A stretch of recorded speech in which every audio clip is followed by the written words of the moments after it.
perempuan di altar saja pakaiannya sudah tidak sopan, pakai celana jeans, ya, pakai celana ketat. Bukankah dikatakan, ya, janganlah engkau memakai pakaian yang membentuk lekukan tubuhmu, ya. Yang sepantasnya seorang perempuan itu tidak pantas untuk memakai celana.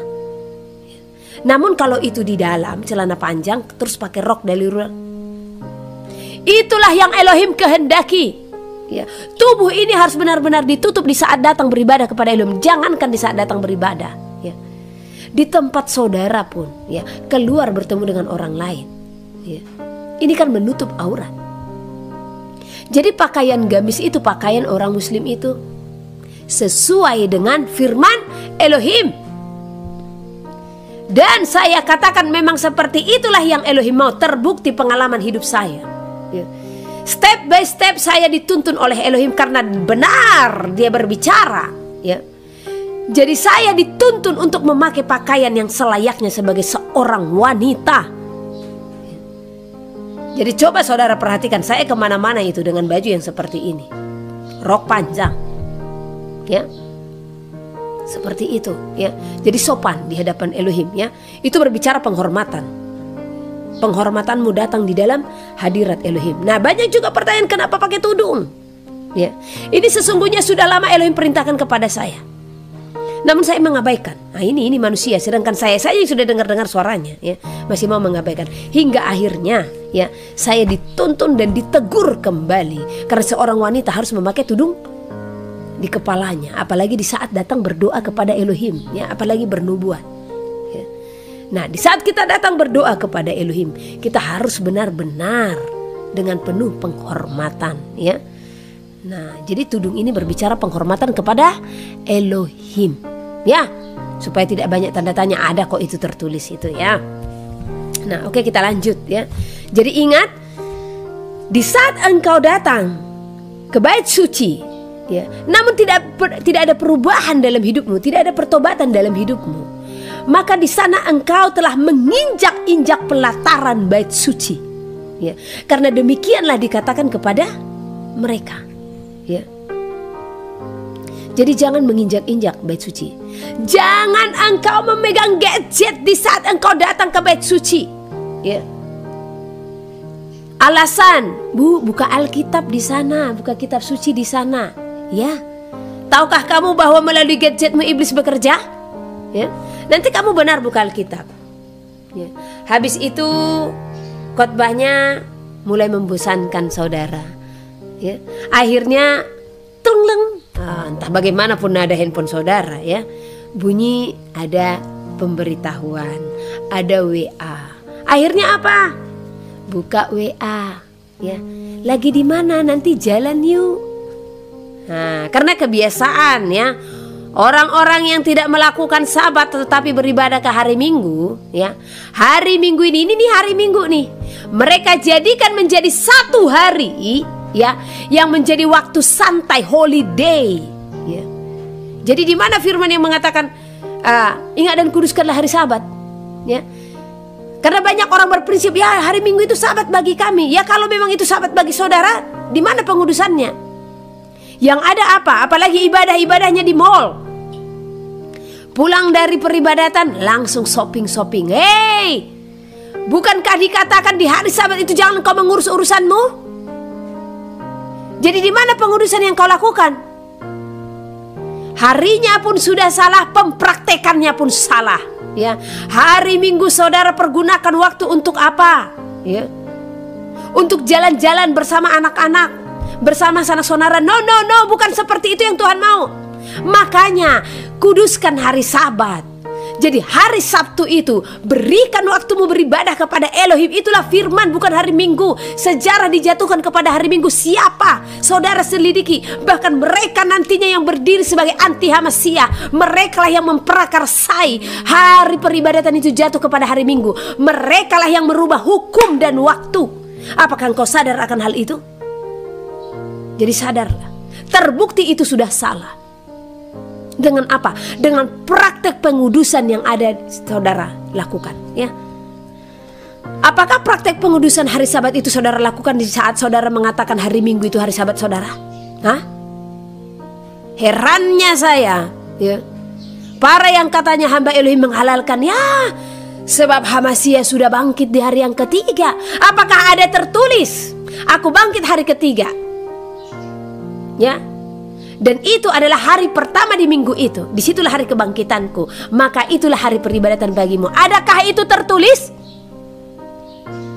Di mana tertulis? Hai engkau yang menyatakan diri sebagai hamba Elohim tetapi menghalalkan hal ini supaya peribadatanmu jatuh kepada hari Minggu. Ingat betapa besarnya pertanggungjawaban yang harus kau hadapkan di hadapan Elohim, yang harus kau pertanggungjawabkan di hadapan Elohim. Ya. Ada lagi yang mengatakan, ya, jemaat mula-mula mereka berkumpul di hari pertama. Apakah dikatakan mereka beribadah? Mereka memecah-mecah roti. Ya. Oke, secara jasmani dan memang benar itu memecah-mecah roti. Secara rohaninya itu mereka berbagi firman Elohim. Karena memang di dalam persekutuan perkumpulan yang perlu kita bahas adalah firman Elohim. Ya. Dan tidak dikatakan di sana mereka beribadah di hari pertama, tetapi mereka berkumpul. Mereka mengadakan peribadatan setiap hari Sabat. Dan di hari pertama itu mereka berkumpul, membicarakan segala sesuatu, membahas firman, membahas tentang Elohim, membahas tentang hal kerajaan sorga. Jadi jangan terlalu berani dengan dalih ini, dengan alasan ini engkau pun ikut menghalalkan peribadatan itu jatuh di hari pertama. Dan itu salah satu nubuatan yang telah disampaikan oleh hamba Elohim, ya, ratusan tahun sebelumnya. Dan itu nantinya yang akan disahkan di seluruh dunia. Dan ini sudah disahkan, saudara. Itu kacamata rohani saudara harus terbuka. Sandelau. Pernahkah saudara tahu itu? Ya, di saat dunia sudah mengumumkan, ya, sandelau ini, disinilah perlunya saudara harus berhati-hati. Ya, ini sudah akhir zaman, sudah hari-hari terakhir, sudah hari penghujung. Ya. Sandelau itu apa?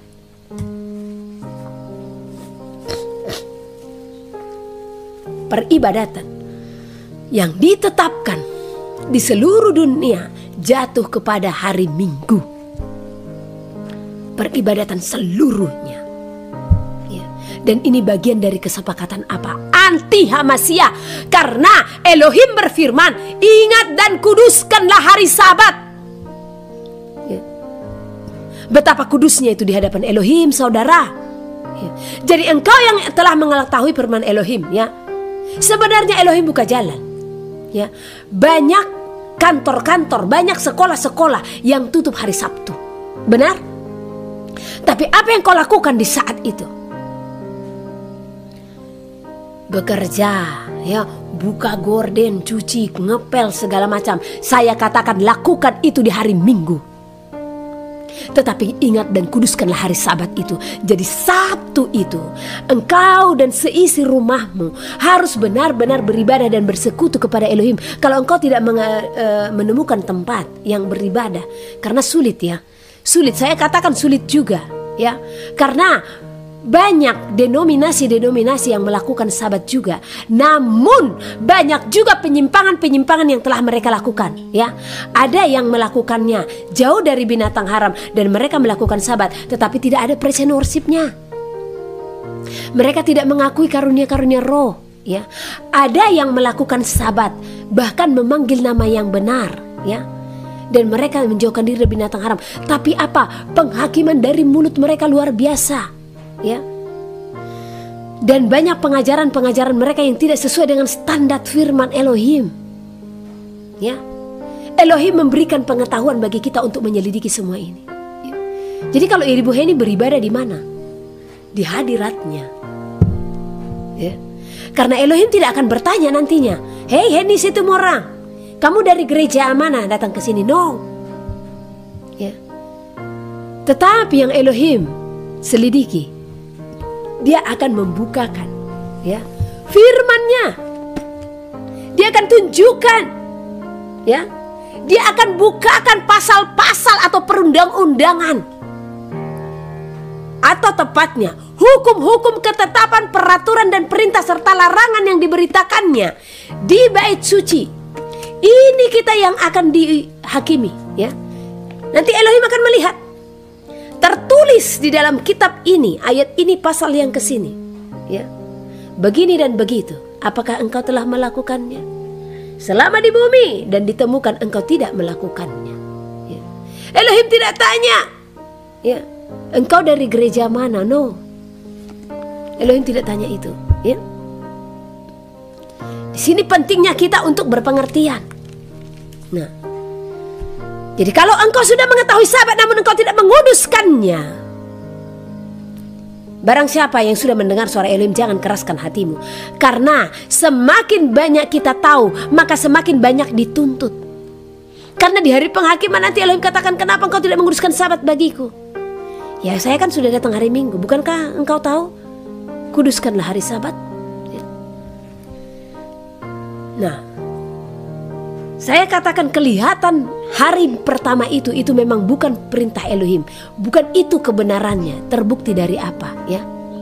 Apakah jemaat-jemaat yang sudah melakukan hari Minggu itu pergi beribadah, menguduskannya, benar-benar menguduskannya, atau hanya sebatas datang ke gereja saja untuk beribadah, hanya 1 jam itu, 2 jam? Ya, selanjutnya apa yang dilakukan? Jalan-jalan, ya, having fun, pergi ke mall. Ah, di sini kelihatan, ya, spiritnya kalau ini tidak berkenan di hadapan Elohim. Di mana pengudusan yang kau lakukan jika kau menganggap itu sabat? Ya, karena di sana engkau tidak akan bisa mengurus urusanmu. Engkau tidak akan bisa berbisnis. Engkau tidak bisa jalan-jalan. Engkau tidak bisa mengepel, ngapain segala macam bersih-bersih di hari itu. No. Waktu yang harus kau berikan hanya diam bersekutu di kaki Elohim. Itu sepanjang sabat, ya. Dan kami melakukan itu, ya, supaya tidak ada tuntutan nanti yang akan dituntut dalam hidup kami selama kami ada di dalam bumi ini. Karena kita yang ada di dalam bumi ini hanyalah untuk diuji kelayakannya. Jadi yang penting di sini sangkal diri, ya. Di saat sudah hari Sabtu, nggak ada ke kantor, nggak ada kerja, sudah, ya. Pulang kantor hari Jumat, selesaikan semuanya. Masak segala sesuatu, jangan disusahkan, ya. Taruh ke kulkas, tinggal angetin, ya. Alangkah durhakanya kita jikalau kita tahu tapi tidak melakukannya. Hanya karena apa? Menjaga hati manusia, ya. Berjuang. Karena seorang hamba Elohim harus siap menderita untuk mengikut Elohim. Itu tertulis, barang siapa yang mau beribadah kepada Elohim, ia akan menderita aniaya. Ya, sangkal diri, pikul salib. Nah, jadi nanti ini yang ke gereja. Gimana? Rencana selanjutnya apa? Menggosip ke tetangga, ya? Bercakap-cakap ke tetangga atau berkunjung ke rumah sanak saudara. Bisa nggak itu dilakukan kalau sekiranya itu memang sabatmu? Nggak bisa, ya. Waktumu hanya benar-benar berdiam di dalam hadirat Elohim, ya, bersama suami, anak-anak, istri, ya. Itu, oke? Nah, kita lanjut. Nah, jadi ayatnya tadi, jangan menginjak-injak pelataran bait suci dengan apa? Hidupmu yang kau katakan beribadah kepada Elohim, namun di dalam kehidupanmu engkau bukanlah seorang manusia yang beribadah, ya. Karena orang yang beribadah dipenuhi kasih, ya. Oke. Jangan lagi membawa persembahanmu yang tidak sungguh. Nah, jadi ini, ya. Orang yang menginjak-injak pelataran bait suci adalah orang yang tidak sungguh-sungguh mempersembahkan tubuh, roh, dan jiwanya kepada Elohim, ya. Hanya datang beribadah sekali seminggu, sudah selesai, ya. Dan sekali lagi saya ingatkan bagi kaum Hawa ini, ya, kalau pakaianmu tidak sopan, stop, nggak usah pergi ke gereja. Jangan katakan, jangan berdalih, ya, kan Tuhan tidak melihat pakaian, Tuhan melihat hati. Ini berbicara penghormatan, ya. Dan lagi pula, ngapain sih pakai pakaian tidak sopan datang ke bait suci? Jangankan ke bait suci, coba saudara hadap bupati, ya. Siapa yang lebih tinggi, bupati apa Elohim?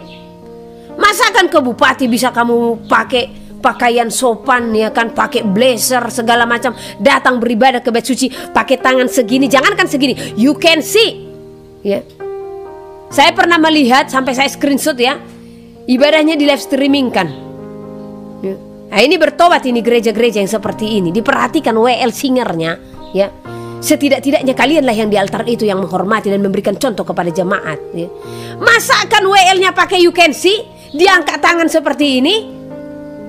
Wah, bertobat. Ya. Ini apa ini?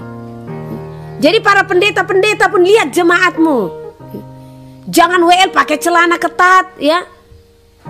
Sarankan WL sama singermu, ya, yang duduk, yang berdiri di altar dengan pakaian yang sopan, yang menggambarkan kemuliaan daripada sorga. Itu gambaran yang seharusnya engkau nyatakan di altar.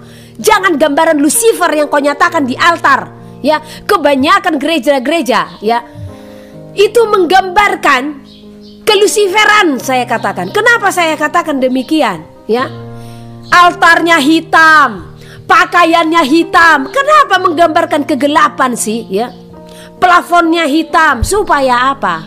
Masuk lampu kerlap-kerlip, masuk smoke effect, ya, yang asap-asap itu loh, ya. Hei, bukankah di aliran satanik, ya, memakai itu semua? Dengan altar yang dijadikan seperti lampu diskotik, ya. Aduh, bertobat kalian itu, ya.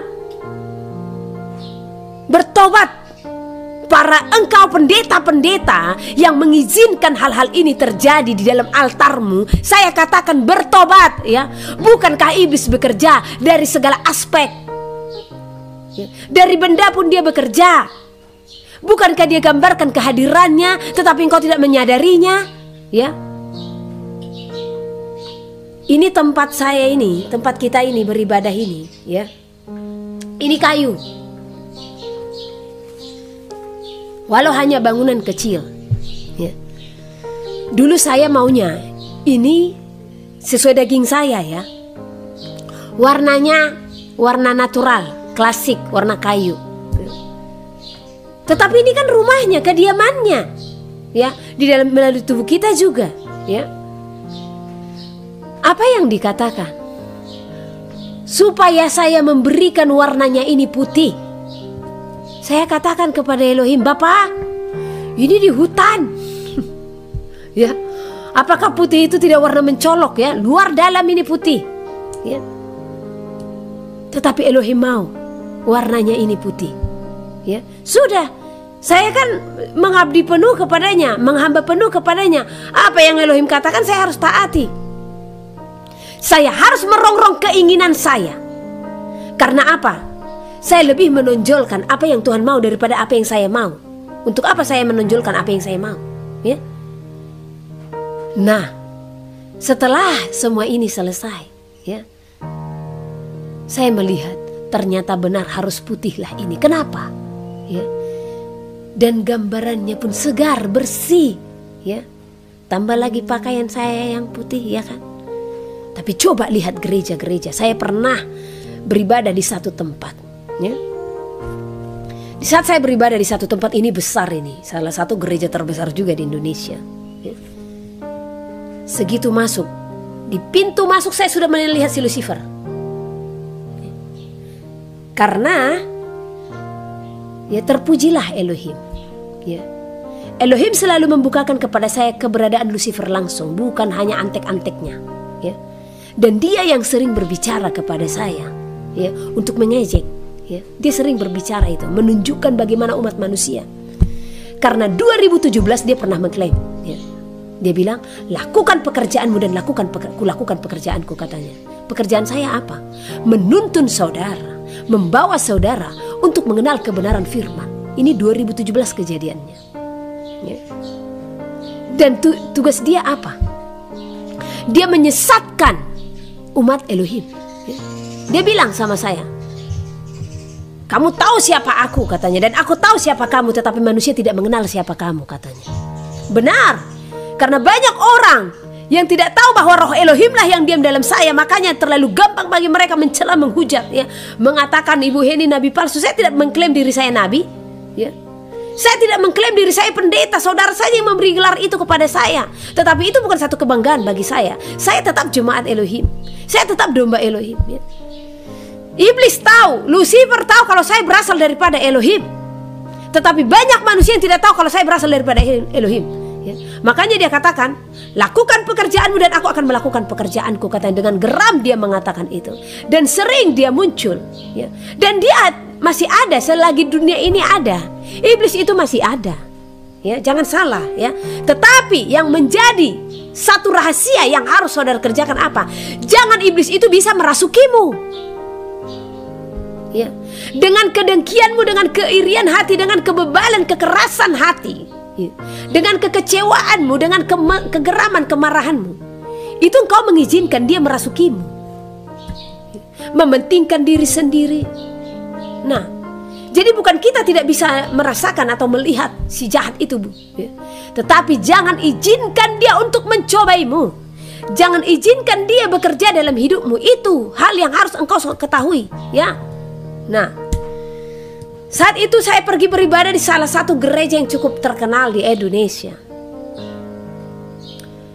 Waktu masih di pintu masuk, ya, kan ada nih, apa sih namanya dibilang itu? Penerima tamu, ya. Saya nggak tahu bahasa gereja, ya. Penerima tamu. Sebelum saya masuk, saya sudah melihat dia tertawa, ya. Ini pintu, ini dinding, ya. Dia berdiri di dinding itu. Dan seperti biasanya dia menampakkan diri dengan apa? Kegelapan, ya. Saya melihat kegelapan seperti gunung yang langsung ada di situ, ya. Dia menertawakan. Dia bilang apa? Engkau akan melihat banyak mereka ini yang tidak berkenan di hadapan Elohim, katanya, ya. Nah, saya masuk ke dalam. Di saat saya masuk ke dalam, ya, dia ada lagi. Coba bayangkan, ya. Jadi jangan saudara katakan Lucifer nggak akan bisa diam di gereja, ya. Oh, itu berbicara gedung, ya. Itu berbicara gedung. Tetapi jangan biarkan dia di bait sucimu, yaitu apa? Tubuhmu, ya. Apa saudara bisa menjamin orang yang ke gereja itu sudah murni sepenuhnya, ya? Dengan engkau datang ke gereja, engkau pakai gadget seperti ini, buka WA, buka Instagram, apakah engkau tidak menjadikan iblis itu tertawa di sampingmu? Hah? Engkau membuat si Lucifer itu menertawakanmu, mengejekmu di saat apa? Pendeta, ya, atau gembala berkhotbah, ya. Pikiranmu, apalah nanti kalau pulang dari gereja, oh aku nanti mau beli baju, ada kemarin kulihat baju, oh nanti aku pulang dari gereja, oh, aku mau jalan-jalan dulu ke sini. Itu di dalam pikiranmu di saat khotbah diberikan kepadamu. Jadi masih ada saudara mengatakan Lucifer itu tidak berdiri di gereja di acara ibadah. Dengar kesaksian si Mongol, ya. Bahkan orangnya yang mengikuti aliran satanik pun bisa diam di situ dan mereka tidak tertengking, ya. Ibu ini harus keras dalam mendidik sampai sejauh itu. Karena apa? Yang saya takutkan hanya Elohim. Elohim bukakan apa-apa saja yang tidak berkenan di hadapannya. Ingat, ya. Jadi jangan kamu punya prinsip di gedung gereja tidak ada Lucifer. Ada. Bahkan iblis itu banyak, ya. Mereka di situ selalu angkat bendera. Di saat apa? Dia mencoel seseorang, ya. Buka handphonemu. Bosan kan dengar itu, katanya dicoel. Segitu dia iblis berhasil mencoel dan saudara buka WA acara peribadatan, mereka angkat bendera, langsung lapor. Lucifer, katanya, Pak Pemimpin, kata si iblis ini, ya antek-anteknya si Legion. Ini antek-anteknya si Legion yang banyak. Kalau Lucifer itu hanya memantau, ya. Tapi kalau antek-anteknya si Legion ini yang bekerja semua, membuat saudara kecewa, membuat saudara marah, membuat saudara iri, segala macam lah. Membuat saudara acuh tak acuh dengan acara peribadatan, ya. Angkat bendera, lapor Pak Pemimpin, katanya sama pemimpin si jahat, ya. Saya berhasil merasuk anak ini. Dia beribadah, tetapi dia katanya beribadah kepada Elohim, tetapi dia main handphone, katanya dia buka-buka video. Coba sadar nggak saudara di situ, ya? Hanya karena saudara tidak melihat saja, makanya miliki persekutuan dengan Elohim supaya engkau menyadari semuanya itu, memahami semuanya itu, ya. Banyak tempat peribadatan yang dijadikan sebagai apa? Pentas seni, panggung, ya. Panggung, ya, dengan lampu kerlap-kerlip, lampu diskotik, efek-efek smoke itu, ya. Oh, itu seperti gambaran apa? Ritual-ritual satanik, ya, dengan altar warna hitam. Apa bedanya saudara dengan satanik? Ya, bukankah seperti itu altar mereka? Ya. Hitam, lampu kerlap-kerlip, ya kan? Asap-asap, ya memang itu, ya. Wow. Mengapa engkau menyamakan tempat peribadatanmu seperti tempat peribadatan para pendurhaka? Aduh, parah. Nah, segitu masuk, ya, saya melihat berdiri lagi si Lucy ini, ya. Lucifer, bukan Lucy. Nanti ada yang Ibu Lucy di sini, ya kan? Berdiri lagi dia. Karena tugas dia kan hanya mengejek. Dia bilang apa? Kamu lihat itu, katanya. Ya. Hati mereka pun tidaknya murni melayani di altar itu, katanya. Lihat penampilan yang mereka tonjolkan dan lihat pakaian mereka menggambarkan aku, kata si Lucifer. Kenapa dia katakan? Dan ini kisah nyata yang saya alami, ya. Hanya saya tidak terlalu banyak cerita-cerita pengalaman-pengalaman supranatural yang seperti itu, spiritual yang seperti itu kepada saudara. Karena yang terpenting bagiku bukan kesaksian surga neraka. Saya sudah mengalami itu semua. Banyak hal-hal spiritual yang saya alami, bahkan lebih daripada yang saya lihat di YouTube, ya. Tetapi apa? Yang terpenting bagiku itu menjabarkan kebenaran itu kepada saudara. Karena banyak juga kesaksian-kesaksian, ya, yang bahkan menyimpang, ya. Mimpi sebentar-sebentar diberitahukan, ya. Padahal dia tidak menguji atau tidak menyelidiki apa arti mimpi itu. Jadi ini benar saya alami. Dia tertawa. Lihat pakaian mereka. Mereka menggambarkan aku, kata si Lucifer. Kenapa? Saya lihat ke altar, apa yang terjadi? Semua mereka pakai pakaian hitam. Ya, altar hitam. Jadi bertobat ini gereja-gereja yang seperti ini. Ngapain berlomba-lomba menjadikan altarmu penuh dengan kegelapan? Ya, alangkah indahnya altarmu engkau gambarkan seperti gambaran sorga. Beri warna cerah, ya. Kasih warna-warna yang hidup, ya. Dan pemimpin-pemimpin di altar juga, ya, dengan pakaian seperti gambaran sorga. Bukankah saudara kalau punya mimpi, punya penglihatan yang saudara lihat orang-orang berpakaian putih dengan pakaian jubah? Apa pernah saudara lihat kalau diberi mimpi penglihatan kemuliaan? Apa pernah saudara lihat mereka pakai celana warna hitam, blazer warna hitam? Ada? Yai. Kok mau aja ditipu si jahat, ya? Ingat, dia nggak bisa menipu saudara dengan hati, menipu saudara dengan makanan. Nggak bisa ditipu dengan makanan, menipu saudara dengan apa? Warna. Karena dia mau selalu disukai, ya. Jadi bagi pencinta warna hitam nih, ya, hati-hati nih, ya. Nah, saya hanya diam saja. Engkau akan melihat, katanya sama saya, bagaimana impartasi dari altar ini nanti kepada jemaat, katanya. Saya hanya diejek terus sama dia karena dia musuh besar saya. Ya memang hati ini sedih karena apa? Yang dia katakan itu kenyataan, gitu, ya. Dan saya melihat kiri kanan ke depan ada orang yang pakai tali satu. Tahu kan tali satu, ya, pakaiannya yang hanya pakaian dalam gitu. Masih enak dia agak lebar segini. Ini tali satu. Ya, apalagi berkulit-kulit putih seringkali memakai pakaian seperti ini, ya. Dan itu rok mini. Alangkah durhakanya saudara memakai pakaian seperti itu datang beribadah. Ya habis gimana? Dari altar pun sudah mencerminkan. Habis yang di altarnya kalian tahu pakaiannya seperti apa? Ya. Mereka pakai celana karet warna hitam. Mereka pakai blazer kulit, ya, dengan rambut yang dipirang-pirangkan, ya. Hei, jangan merubah bentuk yang diberikan Elohim kepadamu. Yang lurus rambutmu jangan dikeritingkan, yang keriting jangan diluruskan, ya. Engkau yang punya alis diberikan Tuhan, gak usah kau cukur-cukur lah, ya. Nah, Ibu Heni Situmorang dulu orang yang seperti itu. Ini gaya saya dengan dulu berbeda, ya. Ibu Heni Situmorang penuh dengan gaya, ya. Ini ndak pernah waras ini, ndak pernah normal ini. akan selalu saya ukir. Karena apa? Itu dulu bidang saya itu, ya. Sampai orang-orang saya banyak bentuk alisnya, ya. Ini mata nggak pakai eyeliner, ya. Sampai akhirnya saya ditegur seperti Cleopatra katanya, ya. Duh, saya lihat Cleopatra, ya, wanita-wanita Mesir saya lihat, ya, ternyata itu mereka mencalak mata mereka. Dan perempuan yang tertulis yang mencalak matanya itu siapa? Isabel.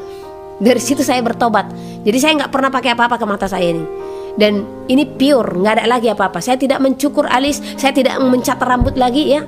Karena apa? Nanti kan Tuhan tanya. Satu contoh, rambut saya ikal, saya luruskan. Nah, Tuhan tanya, kamu siapa? Saya anakmu, putrimu, Heni Situmorang, Tuhan. Apakah kamu anakku Heni Situmorang? Ya. Nah, Tuhan ingatkan saya. Saya menciptakan Heni Situmorang dengan rambut ikal. Kenapa rambutmu lurus? Bapak, ya biar rapi. Berarti saya kan tidak mengucap syukur dengan pemberian Elohim. Saya menganggap lebih hebat dari Elohim. Apa Elohim membuat rambut saya berantakan sehingga saya luruskan? Bertobat nih. Perempuan-perempuan yang merubah bentuk wajahnya yang diciptakan Elohim, bertobat, ya. Jangan merubah bentuk, jangan memakai tato, ya. Bukankah dilarang kita untuk melukis-lukis tubuh kita? Ini juga alis termasuk tubuh yang kamu lukis-lukis, yang kamu gurat-gurat. Jadi bertobat, ya. Jadi nggak usah untuk merubah-rubah bentuk, ya. Suntik di bibir, ya, sulam bibir, sulam alis, ya, sulam ini eyeliner, ya. Oh no, jangan, ya. Jadi saya katakan dari sekarang bertobat. Kalau sudah terlanjur ya kayak mana, minta ampun ke dalam Elohim, ya. Tetapi kalau rambut yang sudah diluruskan kan bisa kembali lagi ke awalnya. Sudah, biarkan aja kembali, gak usah dilurus-lurusin, ya. Sekecil itu pun kita harus tahu penghormatan kepada Elohim, ya. Karena Ibu Heni Situmorang juga dulu rambutnya selalu pirang, ya, selalu dicat. Nah, kalau sekarang sudah hitam. Ya, sudah hitam, saudara. Sudah kembali ke aslinya, ya. Nah, jadi saya melihat orang-orang di altar itu dengan bulu mata palsu, ya. Saya hanya gini. Aduh, gimana ini, ya. Ya, tapi jangankan Singer dan WL, ya. Lihat, banyak hamba-hamba Elohim yang perempuan yang sudah seperti hedon, ya, yang tidak mencerminkan kesederhanaan di hadapan Elohim, ya. Bukan Ibu Heni tidak bisa pakai semua itu, bisa. Namun apakah saya damai sejahtera di hadapan Elohim? Karena saya tidak mau memuaskan dunia supaya dunia melihat saya cantik, tetapi saya mau hidup dinilai oleh Elohim. Saya mau hidup hanya di dalam perkenanan Elohim, ya. Makanya saya nggak peduli. Saya hanya peduli yang penting saya kelihatan seger dan rapi. Saya pakai lipstik warna nude, kenapa? Ya ini kesalahan saya, dulu sering pakai lipstik jadi bibirnya agak hitam. Nah terpaksa saya harus pakai, ya, lip gloss, ya, atau lipstik warna nude supaya kelihatan segar di hadapan saudara, supaya saudara tidak melihat saya seperti perokok, ya kan? Nah itu. Dan di saat saya seperti inilah bahkan orang-orang selalu mengatakan, ya, umur Bu Heni udah berapa? Katanya 30 ya, ada yang bilang 25 ya, 27 ya, nah 42. Lah kok seperti anak-anak, katanya, ya. Terpujilah Elohim. Di saat saya tidak memakai riasan-riasan wajah lah kalau saya ke pasar. Hei, bertumurang makin cantik kau ya, makin awet, makin muda, katanya. Lah sementara dulu saya pakai apa namanya skincare, ya, pakai pelembabnya, pakai serumnya. Sekarang Ibu Heni masih pakai serum, tidak ada lagi, ya, tidak ada lagi serum-serum di wajah saya, tidak ada lagi pelembab-pelembab. Paling kalau mau live streaming seperti ini, saya ambil bedak tabur, ya, ini bedak tabur ini, ya, saya gosok aja di muka, selesai, sedikit saja, ya. Karena kalau saya memakai apa, anting-anting panjang, ya, saya memikirkan bentuk-bentuk rambut saya di hadapan saudara, saya harus ambil alat apa itu namanya, catok-catok itu segala macam. Terus saya harus memikirkan bulu mata saya, alis saya, eyeshadow saya, blush on. Apa bedanya saya dengan orang dunia? Ya. Apakah dengan saya tidak memakai itu kelihatan buruk di hadapan saudara? Tidak, ya.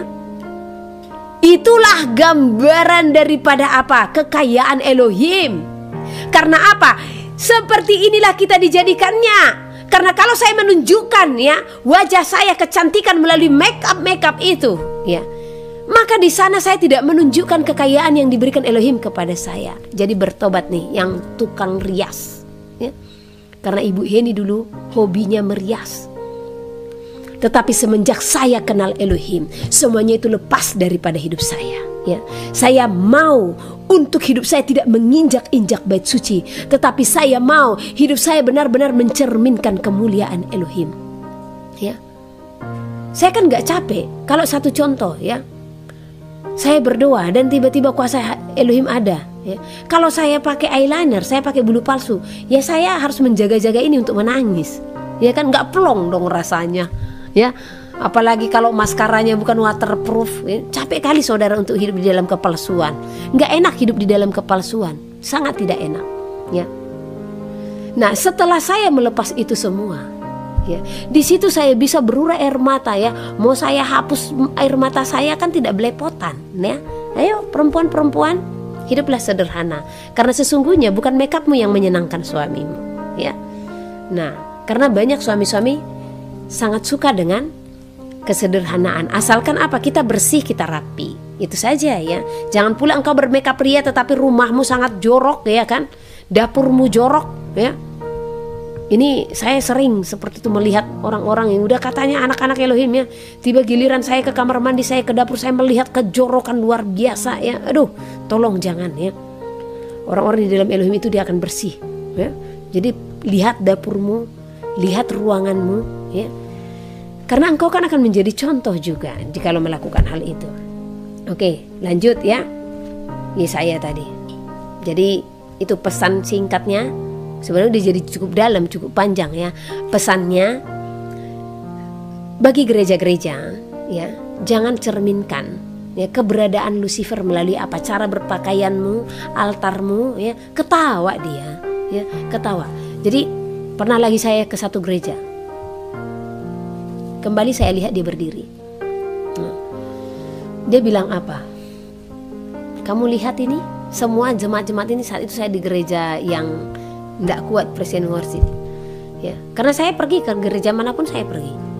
Kecuali lah dulu gereja yang sudah menyimpang dari kebenaran, saya tidak akan pergi. Menyimpangnya dalam hal satu contoh ya, sudah dualisme nih, dia sudah menyembah yang lain lebih daripada Elohim, saya tidak akan pergi ya. Nah, saya ke gereja. Saat itu dia katakan, kamu tahu? Lihat semua ini. Karena dia tahu saya pasti rasakan ya. Siapakah mereka ini yang akan berkenan? Ya, paling anak-anak itu katanya. Kaget saya. Nah, terus tiba-tiba pendetanya berdiri di depan. Saya melihat ya, itu ada ular seperti ini. Beberapa titik ya. Nah, saya melihat ada ular di kepalanya. Saya kucek mata saya lihat lagi sambil dia berkhotbah. Ya, si Lucifer ini hanya mengejek. Apa yang dia katakan? Dia milikku katanya. Dan memang tidak berapa lama saya mendengar pendeta ini pun meninggal. Ya. Nah, sering sekali Lucifer ini itu membuat saya geram. Ya, tetapi saya tidak pernah kalah. Makanya saya keras dalam mengajar. Karena dia langsung loh yang datang terus. Jadi kalau ada dua pelepasan pun Lucifer langsung berbicara melalui tubuhnya. Ya sering kita mengadakan pelepasan seperti itu ya. Nah pernah satu kali ya, di tim kita ini ada seorang ibu yang baru masuk. Memang saya tidak kenal dia, tapi dia minta bergabung ya. Nah jadi sudah mulai aneh saya rasa. Dia sering berdoa menghadap ke dinding ya, tangannya seperti ini ya, seperti ini. Dan dia percaya reinkarnasi. Memang dia dari agama seberang sebelumnya ya. Nah, jadi suatu waktu saya duduk di samping saya pintu ya. Pas saya duduk saya lihat ke arah pintu, saya melihat depan gitu. Lucifer lewat lagi. Ibu itu ada di sebelah kiri saya ya. Entah lagi ngapain, main handphone, saya nggak ingat ya. Dia bilang dia milikku. Langsung seperti itu ya. Nah tidak berapa lama ya, benar ibu ini pun keluar karena pemberontakan ya. Karena apa? Dia selalu menyampaikan suara Tuhan tetapi suara yang didengar aneh-aneh. Nah itu, ya. Jadi si Lucifer tertawa melihat dunia ini. Tetapi ini saatnya dia bekerja sangat keras untuk apa? Menarik saudara. Karena dia tahu harinya sudah akan tiba. Dia tahu sudah masanya mereka akan dimasukkan ke dalam neraka. Dunia ini akan game over. Makanya dia begitu bekerja keras untuk menarik umat manusia supaya ikut bersama-sama dengan dia untuk dibinasakan. Itulah keirian Lucifer. Ya. Jadi jangan mau untuk dijeratnya.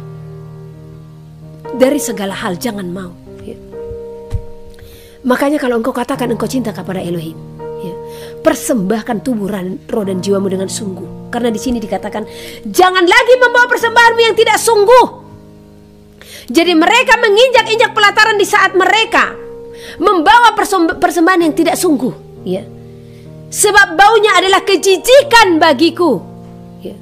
Di saat engkau datang ke bait suci dengan ketidaksungguh-sungguhanmu, engkau main handphone, engkau sibuk dengan pikiranmu, engkau katakan di bait suci, maka itu kejijikan di hadapan Elohim.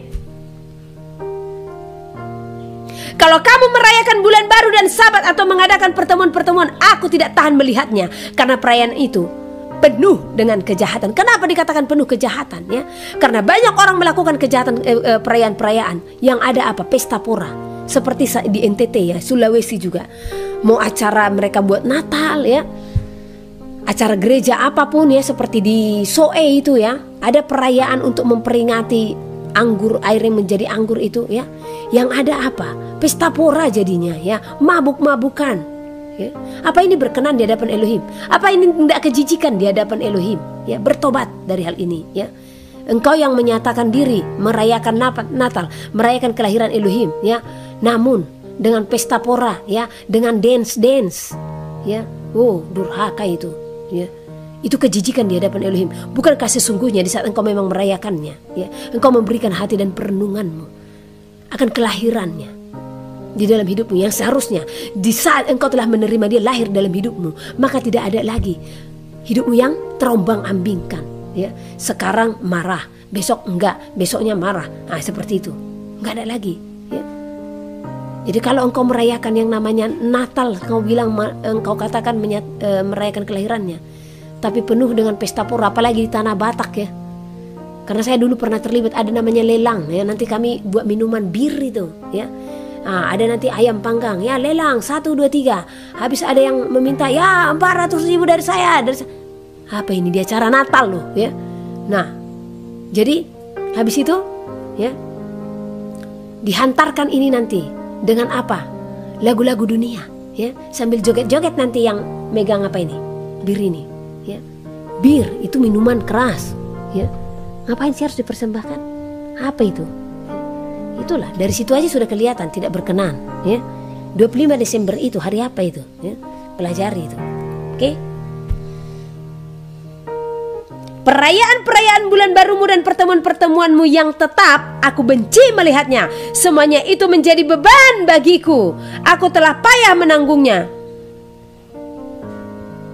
Apabila kamu menadahkan tanganmu untuk berdoa, aku akan memalingkan mukaku. Bahkan sekalipun kamu berkali-kali berdoa, aku tidak akan mendengarkannya, sebab tanganmu penuh dengan darah. Tangan penuh dengan dosa ya. Jadi jangan saudara pikir di saat engkau mempermainkan Elohim, karena dikatakan ya, saya lupa ayatnya, nanti saya saya cari lagi, karena ini baru saya beritakan ya. Kalau kita tidak sungguh-sungguh di hadapan Elohim ya, maka itu dikatakan menipu Elohim ya. Yang hari ini dia takut kepada Elohim ya. Bangsa Israel kan seperti itu ya. Di saat mereka melihat kegeraman, di saat mereka melihat kesusahan, oh benarlah dia Elohim ya, dia maha besar, kita harus menyembahnya. Nah, itu perkataan-perkataan ya. Tetapi habis itu di saat situasi sudah aman ya, mereka kembali menjadi hidup untuk diri sendiri, mendurhaka. Mereka lah yang dikatakan ya tidak mengenal Elohim, dan mereka dikatakan penipu dan pendurhaka di hadapan Elohim. Pasal 27. Janganlah memuji diri karena esok hari, karena engkau tidak tahu apa yang akan terjadi hari itu. Biarlah orang lain memuji engkau dan bukan mulutmu, orang yang tidak kau kenal dan bukan bibirmu sendiri. Batu adalah berat dan pasir pun ada beratnya, tetapi lebih berat dari kedua-duanya adalah sakit hati terhadap orang bodoh. Panas hati kejam dan murka melanda, tetapi siapa dapat tahan terhadap cemburu? Lebih baik teguran yang nyata-nyata daripada kasih yang tersembunyi. Seorang kawan memukul dengan maksud baik, tetapi seorang lawan mencium secara berlimpah-limpah. Orang yang kenyang menginjak-injak madu, tetapi bagi orang yang lapar, segala yang pahit dirasakan manis. Seperti burung yang lari dari sarangnya, demikianlah orang yang lari dari kediamannya. Minyak dan wangi-wangian menyukakan hati, tetapi penderitaan merobek jiwa. Jangan kau tinggalkan temanmu dan teman ayahmu. Jangan datang di rumah saudaramu pada waktu engkau malam. Lebih baik tetangga yang dekat daripada saudara yang jauh. Anakku, hendaklah engkau bijak, sukakanlah hatiku, supaya aku dapat menjawab orang yang mencela aku. Kalau orang bijak melihat malapetaka, bersembunyilah ia. Tetapi orang yang tak berpengalaman berjalan terus, lalu kena celaka. Ambillah pakaian orang yang menanggung orang lain, dan tahanlah dia sebagai sandera ganti orang asing. Siapa pagi-pagi sekali memberi selamat dengan suara nyaring, hal itu akan dianggap sebagai kutuk baginya. Seorang istri yang suka bertengkar serupa dengan tiris yang tidak henti-hentinya menitik pada waktu hujan. Siapa menahannya menahan angin, dan tangan kanannya menggenggam minyak. Besi menajamkan besi, orang menajamkan sesamanya. Siapa memelihara pohon ara akan memakan buahnya, dan siapa menjaga tuannya akan dihormati. Seperti air mencerminkan wajah, demikianlah hati manusia mencerminkan manusia itu. Dunia orang mati dan kebinasaan tak akan puas. Demikianlah mata manusia tak akan puas. Kui untuk melebur perak dan perapian untuk melebur emas, dan orang dinilai menurut pujian yang diberikan kepadanya. Sekalipun engkau menumbuk orang bodoh dalam lesung, dengan alu bersama-sama gandum, kebodohannya tidak akan lenyap daripadanya. Kenalah baik-baik keadaan kambing dombamu, perhatikanlah kawanan hewanmu, karena harta benda tidaklah abadi. Apakah mahkota tetap turun-temurun? Kalau rumput menghilang dan tunas muda nampak dan rumput gunung dikumpulkan, maka engkau mempunyai domba-domba muda untuk pakaianmu dan kambing-kambing jantan untuk pembeli ladang. Pula cukup susu kambing untuk makananmu dan makanan keluargamu, dan untuk penghidupan pelayan-pelayanmu perempuan.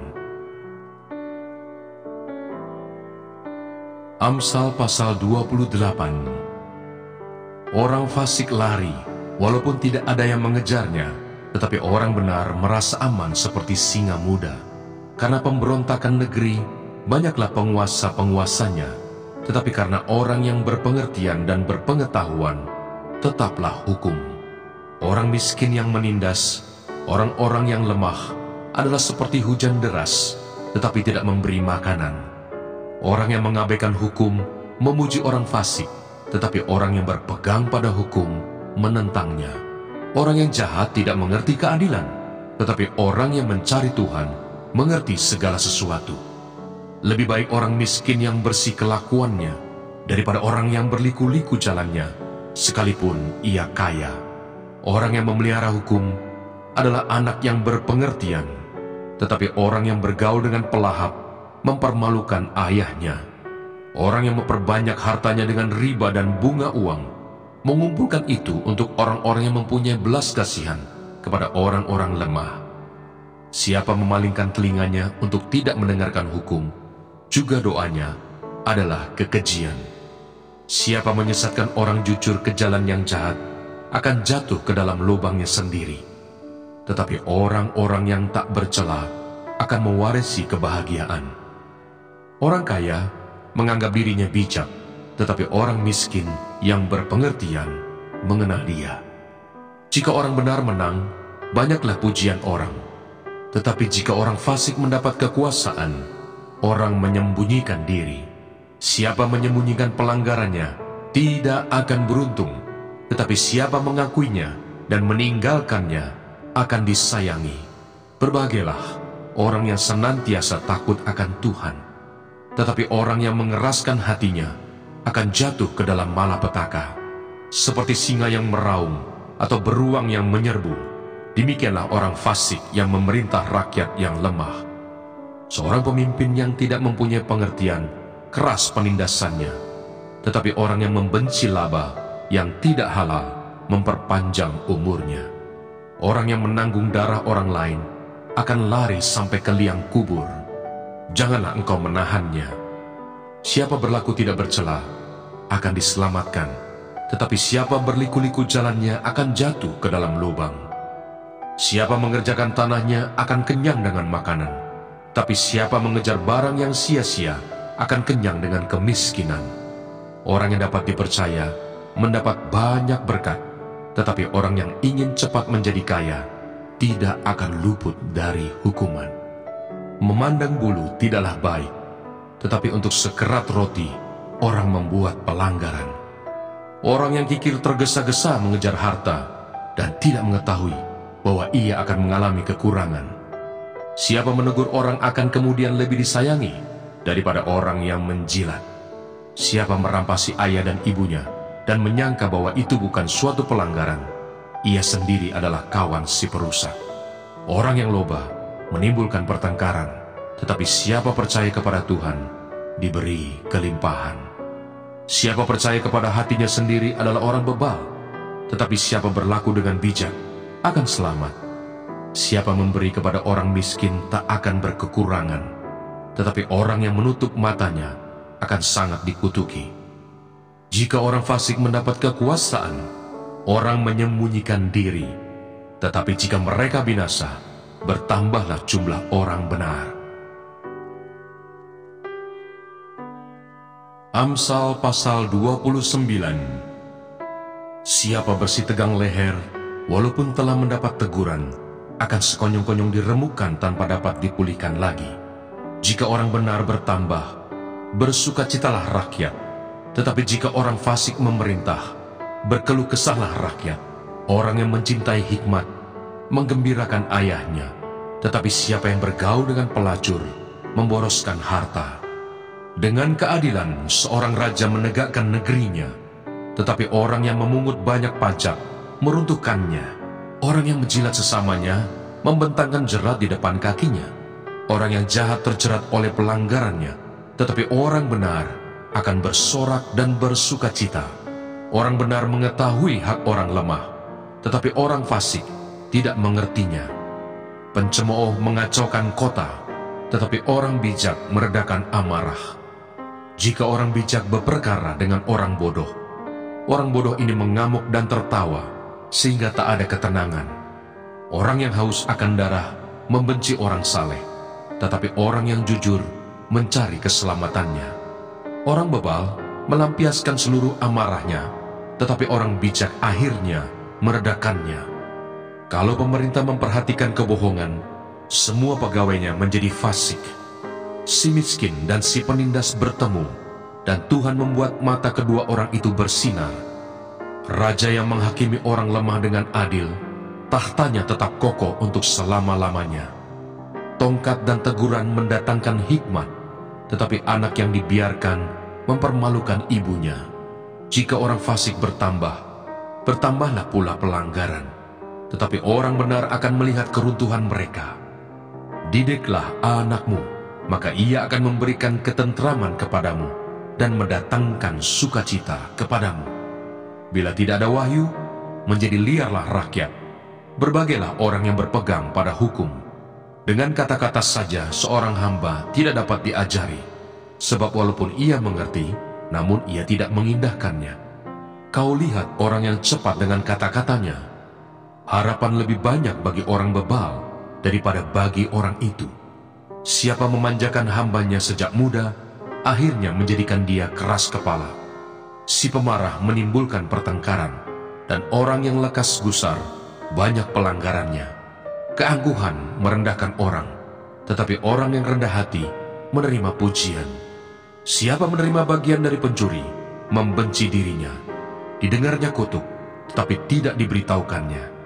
Takut kepada orang mendatangkan jerat, tetapi siapa percaya kepada Tuhan, dilindungi. Banyak orang mencari muka pada pemerintah, tetapi dari Tuhan orang menerima keadilan. Orang bodoh adalah kekejian bagi orang benar. Orang yang jujur jalannya adalah kekejian bagi orang fasik.